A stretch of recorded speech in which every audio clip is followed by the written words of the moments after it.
Arrose-moi d'onction, arrose-moi d'onction, arrose-moi de nouvelles onction, pour que de nouveaux miracles se produisent.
De capio et de déterro. Et un jour dernier, que nous sayons, il doit me surprendre à Yehoyami. Au donner la foi, au poids du, nous mettons à connaître. Nous venons hier, nous sayons, ça tombe ici. Voici un million now. Bébé, il y a de l'eau demain. Amen. Arrose-moi d'onction. Arrose-moi.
David Globala, Nakoya Joy, Abang Batoine, Rewa Kwame, hallelujah.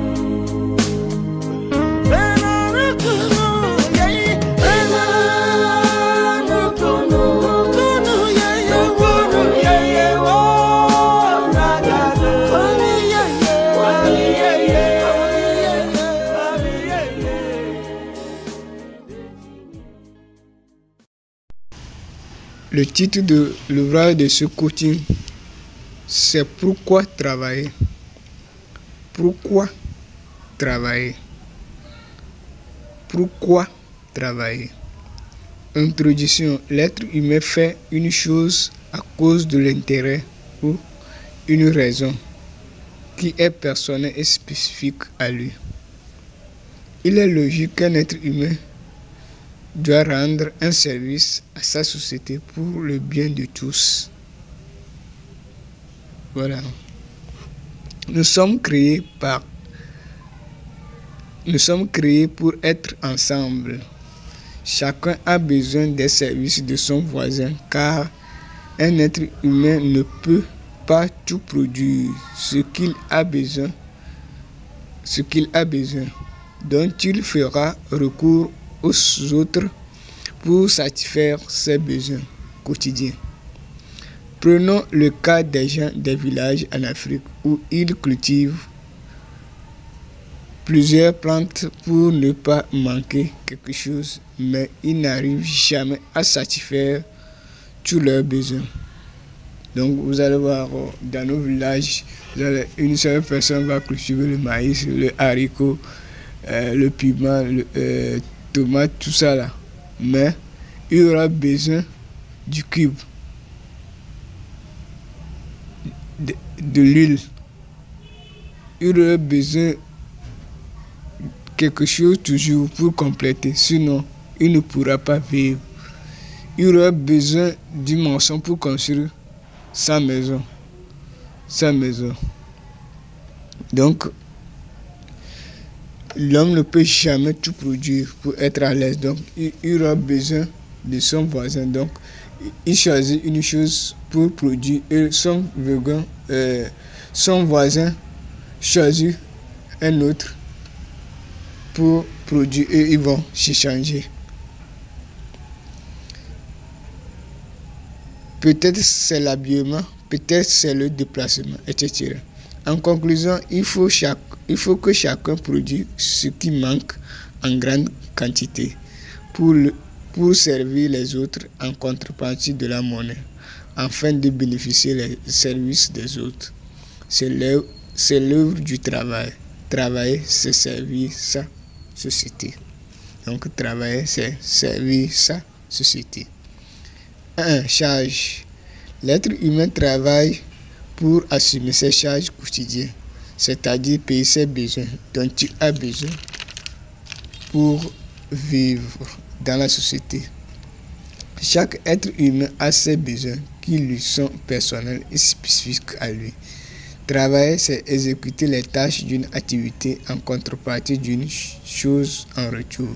Ça dépend de la raison qui a poussé l'être humain à exécuter l'activité en question. Le travail a plusieurs natures, à savoir, on travaille pour posséder une compétence. Là, on fait référence aux études, à la formation, aux éducations, à l'apprentissage, etc., etc.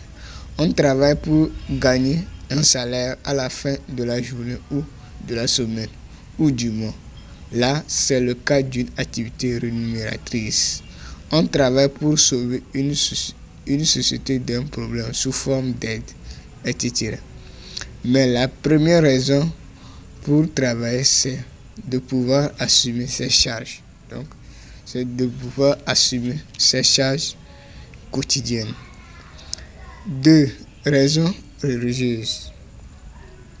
Selon les raisons religieuses, Dieu envoie chaque être humain pour qu'il lui réalise une mission sur terre sans l'accord de l'être humain lui-même. C'est Dieu qui autorise tout sur terre. Si l'être humain crée son propre destin ou sur le dessein de Dieu, cela provient toujours de la volonté de Dieu le Tout-Puissant. Chaque être humain a le mandat d'accomplir une mission pour lui et pour le bien de ses semblables. Le pasteur ou le prêtre est envoyé pour évangéliser la parole de Dieu aux enfants de Dieu. L'enseignant est envoyé pour enseigner. Le médecin est envoyé pour soigner le peuple de Dieu des maladies. L'artiste est envoyé pour chanter pour le peuple, etc. Le président est envoyé pour présider le peuple, etc., etc. Chacun a un don qui a été confié par son créateur pour réaliser sur terre. Donc les gens travaillent pour des raisons religieuses. Donc Dieu lui a confié une grande œuvre pour réaliser sur terre pour les gens d'une localité donnée. Donc celui qui a inventé la rouille blanche rentre dans ces grandes œuvres. La rouille blanche qui nous fournit aujourd'hui de l'électricité, panneaux solaires. Donc ceux qui ont inventé ça, celui qui a inventé les rayons X, etc., etc.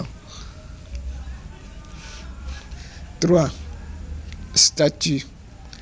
Une société est composée de plusieurs statuts.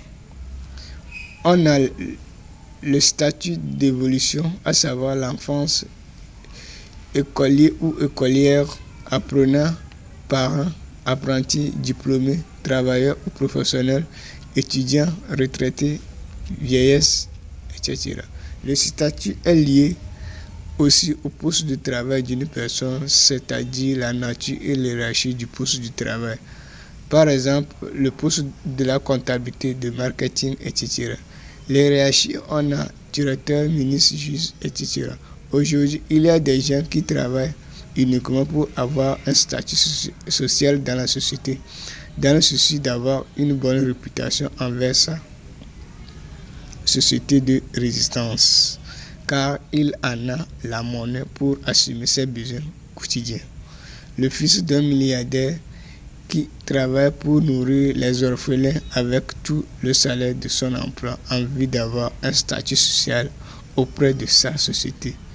Sinon, le patrimoine de son père lui suffit d'assumer ses besoins quotidiens jusqu'à sa mort. Donc, c'est un exemple que j'ai donné. En conclusion, les gens travaillent pour obtenir le respect au sein de sa société. Au sein de sa société. Donc, les 3 raisons pour travailler: la première, assumer ses charges; deuxième raison religieuse; et troisième raison, le statut, avoir un statut auprès de sa société ou au sein de sa société.